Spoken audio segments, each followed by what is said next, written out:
Hi, welcome to my video. I'm just gonna try and give you a run through of what I've done in this last game of mine. It was with the passenger, it's the Steam Early Access with passengers included, and it took me about 20 odd hours, 25, 26, something like that, to play through to the final research goal. I only opened up 4 regions, but yes, it was a fun game, and I perfected a few things, or well, I feel like I perfected a few things. So here we are at my main station, I guess you can call it. No, it's not really, but one of the big stations. And I would really recommend it to have both a big factory and a big delivery station combined, but still it worked out well. This is my iron factory as well, and for me the production is more than enough. I didn't need to go bigger, and I was able to produce all the goods for the final research and so forth, and to supply most of the businesses. I don't feel you need so many different presses, for instance, because they very quick and they produce 2 iron plates or iron parts for each steel part coming in, so you really don't need a lot. And for steel you need a bit more, and then also for the steel, I forgot the name again. Anyways, the other steel things. So yeah, let's carry on a bit. The station works well. I use a double entry system to allow trains to come from different sides to kind of come in at the same time. It works well for a busy station like this. The difficult part is just to get the balance right between how many you want from each side. But overall it works much better for me than only having one entrance and then splitting it up that way. Some stations are 3. There, for some other reason, the train decided to go through the station to get to its destination, even though that's not really required. So let's take a bit of a look at my approach to, well, let's call it an intersection. I don't really do intersections, formal ones. I will maybe once there are blueprints, but I rather follow a set of principles for designing my rail network. And yeah, I think my trains flow really well. At most the holdup is just waiting for one train or so to join a track. But yeah, generally there's no serious bottlenecks or anything. There's very good flow. Let's take a closer look at my approach. I basically make sure that before a split there's a normal signal, and then after a split each track there's a normal signal, and then about a third further on I place another normal signal, and that just allows trains to accelerate much quicker if it has to wait for another train. So in the end it works really well.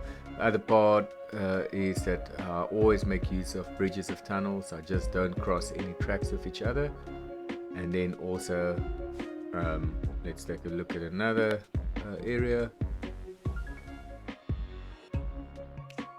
So the principles of my rail design approach is, like I say, the signals before and after splits. You don't need to use many pre-signals. After split and before the next join, always make sure there's at least space for one train, if not more, to fit into that space so that it can completely move off a track before joining the next, so that it doesn't block the track behind it, and also while it waits to join the next track. Basically doesn't block the track. And then I use tunnels and bridges, and that just makes sure that trains don't have to cross each other. In this game I mostly just made use of tunnels because they look nicer for me and works better that way.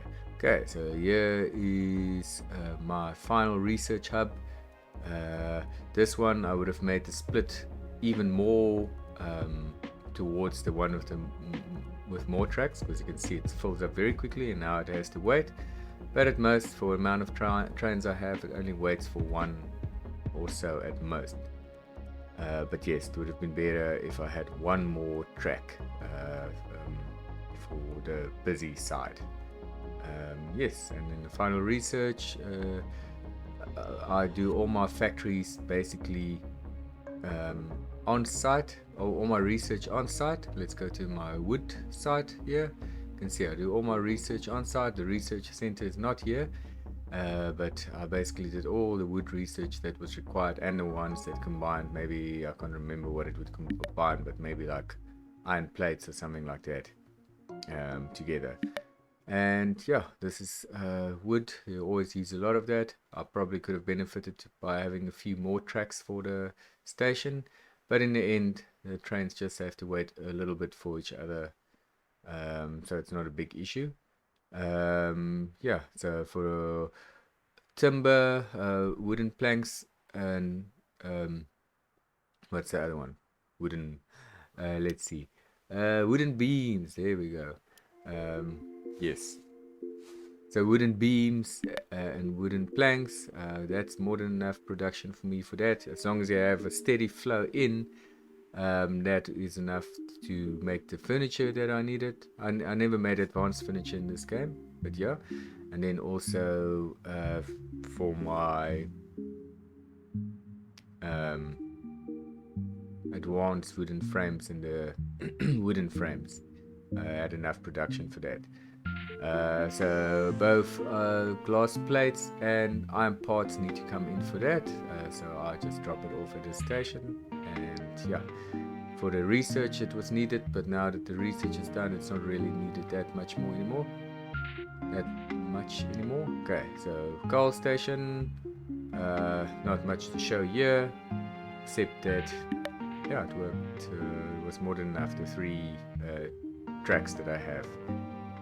I guess because of the position of it closer to the ironworks, I only needed 3 tracks for the station. Here is one of my nice ways of splitting tracks off before a station and joining it again. It seems to work really well without a lot of stoppages. There you can see it was a quick stoppage and then it carried on. And then there was a loop around for that coal train to go into the station. So let's move to this tunnel. I have 2 tracks going both ways, and that's just because you can't do signaling in between. I know you can ride on a train to do the signaling, but I just doubled it. It was expensive, but I had enough money, and so now trains don't wait for each other. And you'll see they take alternate routes. And yeah, you can see I only use pre-signals when trains have to make a choice. In my rail network it's one way, so you never have to keep an intersection open, so you don't need pre-signals if you don't have trains approaching from different sides, but for this reason, as I showed it. Okay, and then go over the mountain. And here's another of my intersections, if you want to call it that. Basically, I just see what is required, and I don't do a formal kind of structure. I just make sure that there's good flow, and the trains can quickly get where they need to go without holding each other up. And yeah, you'll see the trains, very seldom that they have to wait for each other, because they can flow off and flow onto the next track quickly, and yeah, it works well. So let's take a look at this is 2 regions that I opened. I chose them next to each other because it worked well. And here's my copper works. Again, don't need too much production for the needs of the game at this stage, especially all the way to the final research goal. Hopefully Voxel Tycoon will give us a reason in future to have much bigger productions, because I can see people enjoy that part of it. For me it's just overkill, because in the end you just end up with way too much product that you don't really have anything to do with it, or too much product that you can't really do anything with. Okay, so just another town where I dropped things off, and it merged with another town here. This one here is a tunnel, a tunnel again, and the station is just used for dropping off. Here's my stoneworks. So that was the other region I opened up, right next to each other, so that was handy to do. And again, steel bars or concrete bars and concrete beams. Concrete beams and reinforced concrete beams with the steel. There we go. And yeah, you don't need a big production again for stone.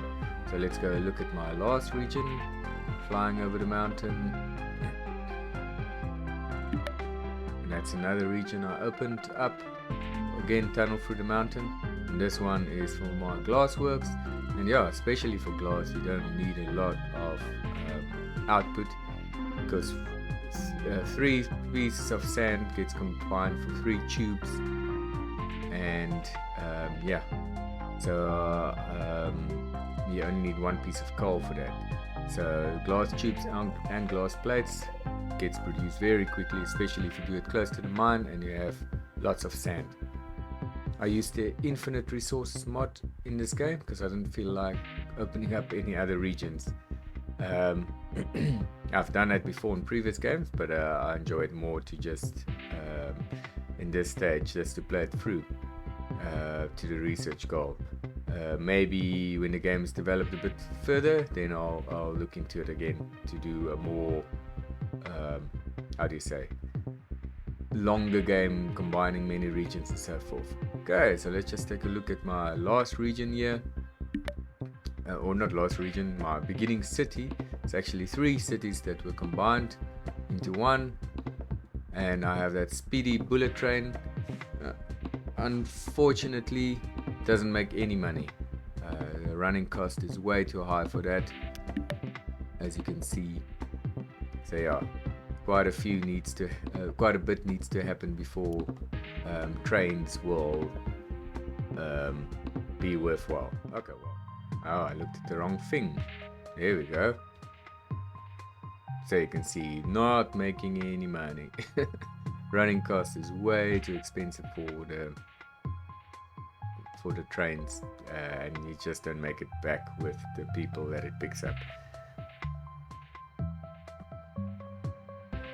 So yeah, let's take a final look at my traffic flow here.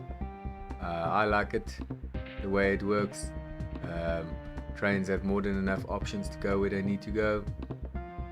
They can speed through different areas, have multiple entrances at the stations, and there's more than enough space before and after